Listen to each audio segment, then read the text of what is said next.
Andy Warhol was a 1960s, early 1970s artist who did painting, photography, filmmaking. He did lots of things, but he is most famous for his creation of a type of art form called pop art. Most often, you're going to see a photograph that he has repeated over and over again and then painted over it. We're going to use Photoshop to simulate that painting today and create an Warhol inspired edited image. I see this a lot in advertising, especially for food and drinks. You're going to open up any photograph you have taken of a human being. I don't care who this person is, it can be yourself. The more plain the background, the better this is going to be. This can even be from your hand photography photo challenge that you're working on today. If you do not have a photograph of a human being, you can go to your Photoshop lessons folder and use the photo I've provided called Cutout Hannah. But again, I'd like you to use your own photo. So first we're going to do remove background. The plainer your background, the easier this is going to be and the faster it's going to go. If you do need to do any cleaning up, you can use your selection tools and add and take away things you don't need. But she was on a nice, white background and she was easy to cut out. Next, I'm going to create a masking layer over here so I can work with just her and not the background for some of this. So click the square with the black dot in the middle. Next, go to Layer, New Adjustment Layer, Gradient Map, the same tool we worked with earlier. We're going to click OK. And when you do, you're going to see a bar over here. Mine is blue, but yours might start off as, black and gray all the way to light gray and white over here. As you change the colors, you're going to see this change when you click OK. Double click the bar that's over here. And now you can choose any color you want to. You can choose purples, you can choose reds, you can choose oranges. It really doesn't matter. But I want you to choose a color gradient where you can still see some details. Like I still see her eyes and her mouth, and I still see the name EOS on the strap. There's a few things where you really lose a lot of detail and you're trying to stay away from those. I kind of like that one's too much. Probably that one right there. Let's start with that one. Again, you choose the gradient map color combination that you like best. I'm going to start with this one. I'm going to click OK. Next, I'm going to select the subject. And then when it selects her, I'm going to select the inverse because I want to start working with the background. Select inverse. Then I'm going to create a new layer, new layer. I'm going to change the background color. So I'm going to click OK. And then over here, while layer 1 is selected, choose the circle that's half black, half white. We're going to do a new solid color. And you're going to choose a color that goes well with the gradient map that you chose earlier. Again, it's completely a personal decision. I kind of like that color combination. Then click OK. Next, we want to combine all of these layers. Now, you can't see what I'm doing on the keyboard. If you had a whole bunch of layers, you can, hold down your Control key and select multiple ones. You can hold down your Shift key and click on the first one. While holding down your Shift key, click on the last one and it chooses everything in between. Whichever one you want to do, Control or Shift, it doesn't matter. We're only working with 3 layers right now. Just make sure all of them are selected. Then right-click, Merge layers. I want to be able to grab everything that we've done so far at one time. I'm going to select all and edit copy.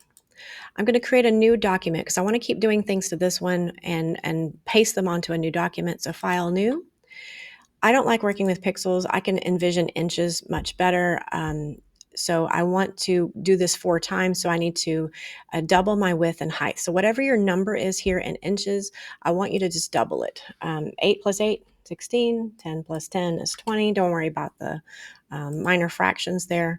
And then edit, paste.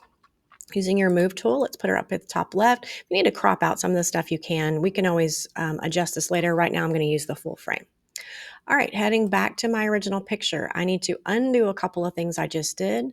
Edit, undo canvas, edit, undo, merge layers. Now I have my 3 layers again. All right, let's start working with the gradient map. When I click on it, it brings that bar up again. Remember, I chose pink first.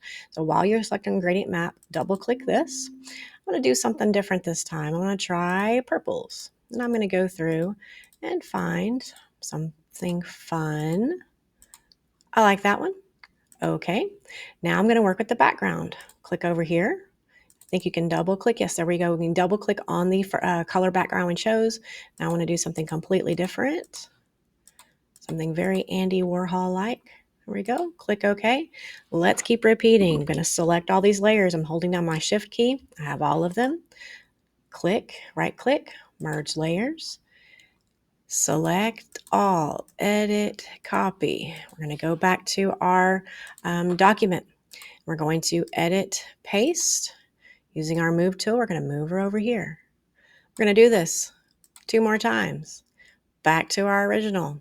Edit, undo, edit, undo, and repeat. Gradient map. Choose something new. Don't choose something totally different this time. I'm going to go with blues. There we go. Okay. Let's work on that color over here, the background color. Double click this box. Oh, I like the first thing I chose. Okay. And merge. Right click, merge layers, select all, edit, copy. To our new document, paste, move this down. Now what I could do is I could leave it here and extend my canvas size if I wanted to. I'm going to put her here and eventually slide this layer behind that one. I think it just looks better that way. And ask your teacher for help if you need to, reorder these layers. One more time, edit, undo, merge, back to gradient map. Let's try something I hadn't done before. I don't think I've worked with greens yet. There we go. Then double click that box. Ooh, orange look very different. Okay. Merge your layers, shift, hold, oops. Go back over here. Come back, merge those layers, merge layers. Select all, edit, copy, and one last time. We're going to paste those. I'm Control V, you can edit, paste, and move. Again, I'm going to put this one behind the one that's on top of it, just because I like that better. If you have any white space around your canvas at this time, you can choose your rectangular marquee tool and crop it out if you need to. I just happen to have one that actually fills up the entire space. All right, once I'm finished, right now this is going to save as a PSD. That's what I would do if you were in the middle of working. I would save as, give this a new name, put this in your Photoshop lessons folder, in progress if you're not done. If you happen to finish today though, it's so much easier to grade if this is a JPEG. So File, Save a Copy. Let's call this Warhol Done. I'm going to make sure it saves as a JPEG, not as a Photoshop document, the first JPEG. Save that in your Photoshop folder, and that's what you're going to turn in on Schoology today.